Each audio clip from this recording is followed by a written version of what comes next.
Get ready for a whole lot of sunshine and a big heating trend through the second half of this work week. However, we do get to enjoy these 80s, the seasonable temperatures for one more day. Hey everyone, I'm Chief Meteorologist Darrell Whittinger from the Central Oregon Daily Weather Center, and across the high desert, we've had a whole lot of this. Look at these cameras. Tons of sunshine, a little bit of PM clouds, and winds are starting to pick up just a little bit. Now, there are a couple other cameras that we've been continuing to track as well, because earlier in the day we noticed that there was a small little smoke plume, and we haven't heard much at all about this, but we can see it specifically in the Hampton Butte camera, and it looks like it might just be coming from someone's property, but it is putting some smoke in the air. And just to understand exactly where this is, it is in extreme southeastern Deschutes County, and they're right on, just off of Highway 20, I should say, near Hampton, and there are a few spots that have been getting a little bit of this smoke. However, our air quality is sitting in the green, and when it comes to what we've been seeing with the evacuation zone map, there's not much to report. So getting over to the air quality, the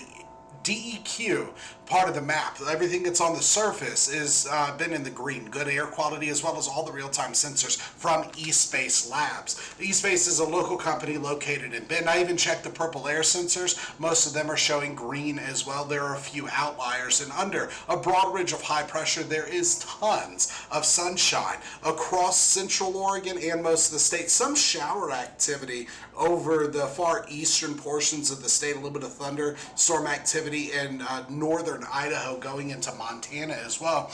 But when we go ahead and just look at what's happening for the big picture, there is a ridge of high pressure that's just to our south and southeast. Now that high is going to backbuild. It's going to develop, strengthen, and move into the Pacific Northwest. It's also going to bring with it some thermal ridging, and ridging just means high pressure. Thermal means temperatures are going to be coming up quite a bit. And currently we're looking at infrared satellite imagery with an enhancement that pulls out, brightens up the very tall clouds, and you can see that with the cluster of thunderstorms over the Four Corners region, over Arizona and New Mexico. You can see where that's going to be coming helpful. But just for reference, all of that cloud cover on the coastline and further out over the Pacific Ocean is low level. It's broken up, and it's not bringing much in the way of precipitation, especially our way.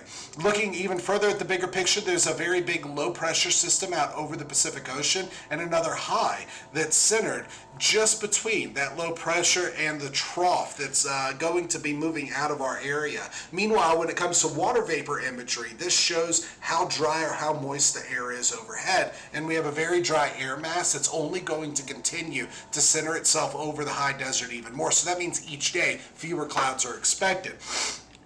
Forecast model guidance shows that there was a chance of a few sprinkles. That never came to fruition, and that's going to clear out everything. All the cloud cover clears out tonight as winds taper off. By tomorrow morning, we start off clear. Some PM clouds are expected, and by Thursday, tons of sunshine, and that sunshine continues. Now, when it comes to relative humidity, remember, it's relative to the temperature and dew point, and we're measured in percentages, and we're looking at 20s, a few 30s, 42% in Sister, so it's dry, just not bone dry. Temperatures are sitting in the topped out in the 80s with 79 in Sun River and 90 in Warm Springs. We're still pretty much there. A couple more 70s on the map, and temperatures are starting their downhill trek through the rest of this evening. But it's a warm evening, and temperatures are running between 4 degrees warmer and 4 degrees cooler than 24 hours ago, depending on where you're at, what elevation you're at. Now, temperatures going forward through this evening fall back out of the 70s through the 60s into the 50s. Some 40s are even expected, but by tomorrow, we're very close to where we were today. On top of that, we're expecting more sunshine, fewer clouds, and so our UV intensity forecast is staying at an 8. Very high. 80s are expected with some PM clouds, and ultimately what we're really tracking is this high down over the Four Corners region. It's the reason I keep bringing it up, and because that's going to backbuild into the Pacific Northwest. Typically everything works its way west to east over the northern hemisphere. But this one is developing a little bit backwards, but all that means is this thermal ridging is going to bring us from 80s Wednesday to 80s and 90s Thursday, and then well into the 90s by Friday. So we will be bringing the heat as we wrap up the work week and go into the weekend, and even Saturday, mid to some upper 90s. By Sunday, still mid to maybe some upper 90s, but a chance of some showers. Now, when it comes to rain, we're just going to stay very dry. Our forecast model keeps it clear overnight. By tomorrow afternoon, some clouds like today. By Thursday, no clouds, sunshine. And by Friday, we're keeping that sunshine. By Saturday, we start to see some late clouds. But let's look at the GFS, the long-range forecast model. This one actually shows that through Saturday, more clouds show up later in the day. And then by Sunday, we start to see a chance of some showers. Now, any showers that develop on Sunday, we're going to track for thunderstorm activity. But at this point, it just looks like some scattered showers, not even everybody getting wet.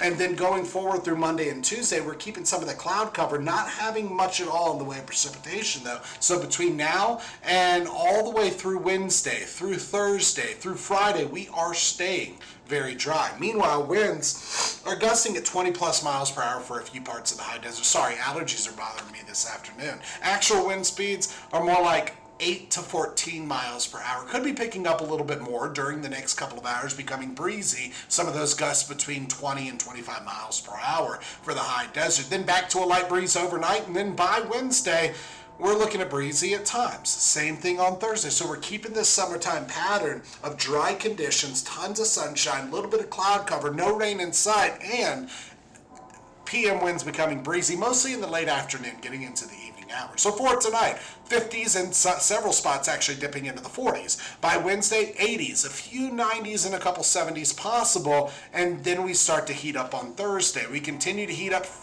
well into the 90s Friday, Saturday, Sunday. Sunday is the best and only chance of rain that we're looking at through the next 7 days. After that, a modest cool down. We're still looking at 90s, and ultimately, it's just going to be a very dry wrap up to the work week and for most of the weekend until Sunday. So seasonally warm and dry for one more day. Heat returns Thursday and Friday. Fire danger and UV intensity are on the rise. That's the latest in weather. Join us tonight on Central Oregon Daily News. We'll have the latest headlines and your most reliable forecasts. See you then.